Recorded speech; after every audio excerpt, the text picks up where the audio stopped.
No violent crime. No violence. You know what I mean? No conviction of violence. Right. And like I said, Eric Hicks wasn't even charged with any violence. He didn't have any counts on it, like any violence. No. No one came to court and said that Eric had ever physically harmed him.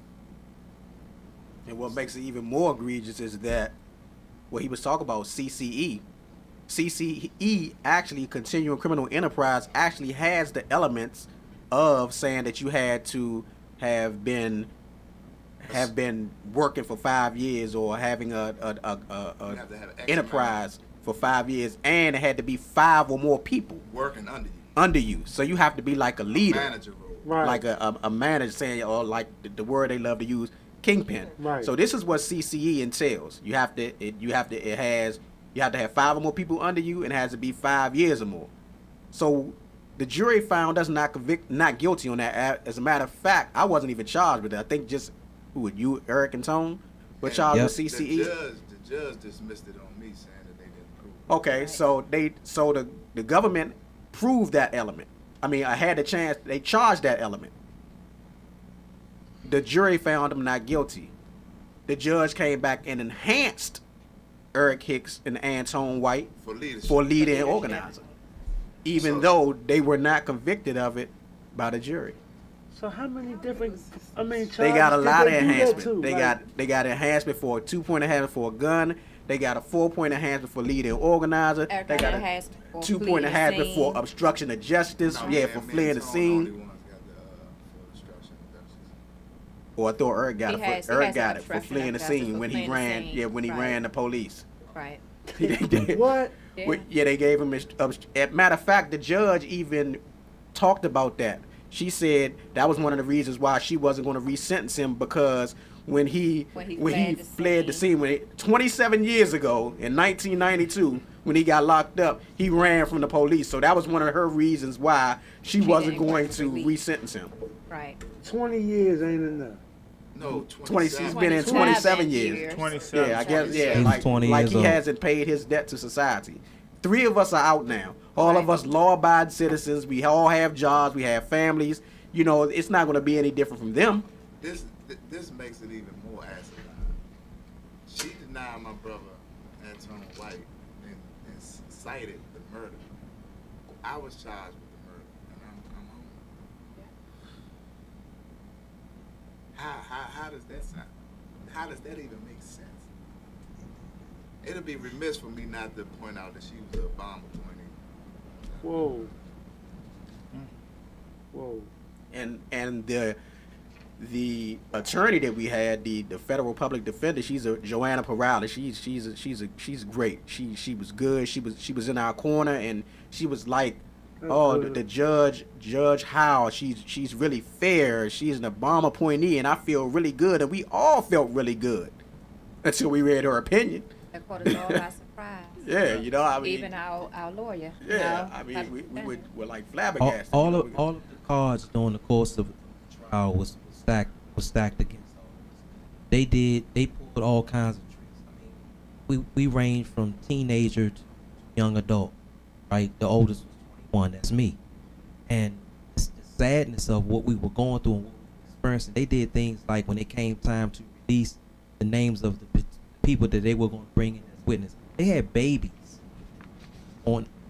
They had 252 people on the witness list. Things like that. They took us in the middle of trial and walked us from one courtroom down to another courtroom behind bulletproof glass to spook the jury into believing that somehow or another the young guys that they were seeing was somehow going to be a threat to them. Everything was about psychology.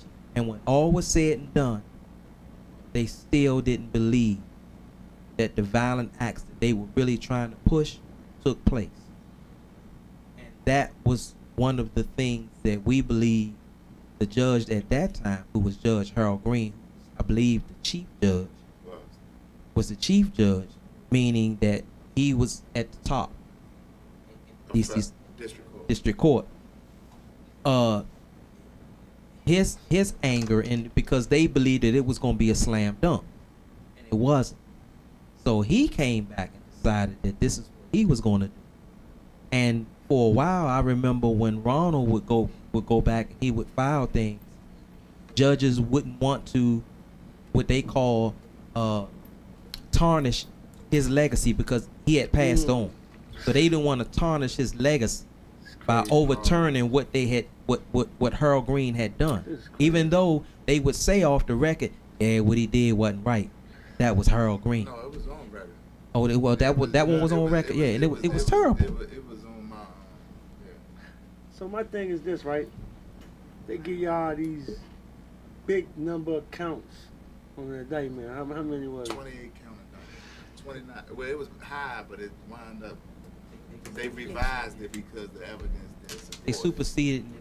Right, because they was already inflated it anyway. Yeah. Yeah. Right. Yeah, I think so it started at like 26 or No, something like yeah, that. 26 count. counts. It was a 26 count indictment that could, when it dropped in front of me, it stopped like a little book. I was like, whoa, Yeah.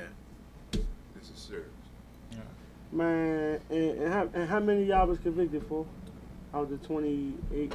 I got convicted of the regular 846 conspiracy. I beat the RICO, the CC, and the CC murder. I beat all the heavy counts. Right. And I still got life sentence. Yeah, I was convicted of a conspiracy and my 2 separate drug charges. I had 2 separate drug charges. So I was convicted of 3 counts.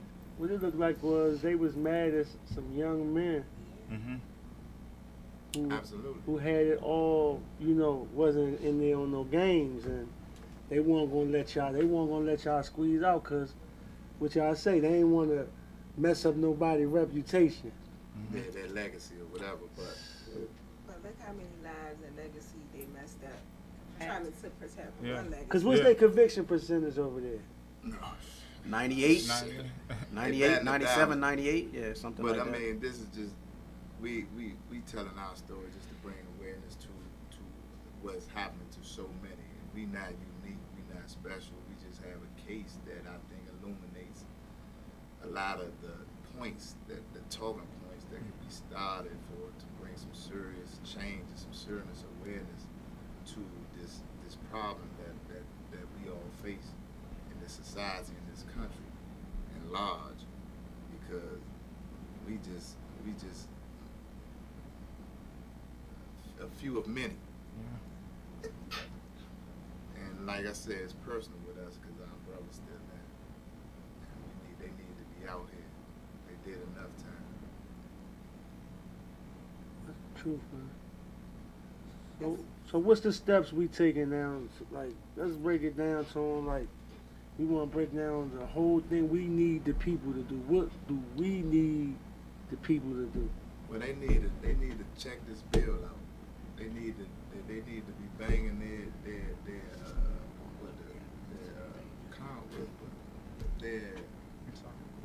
represents The Congress.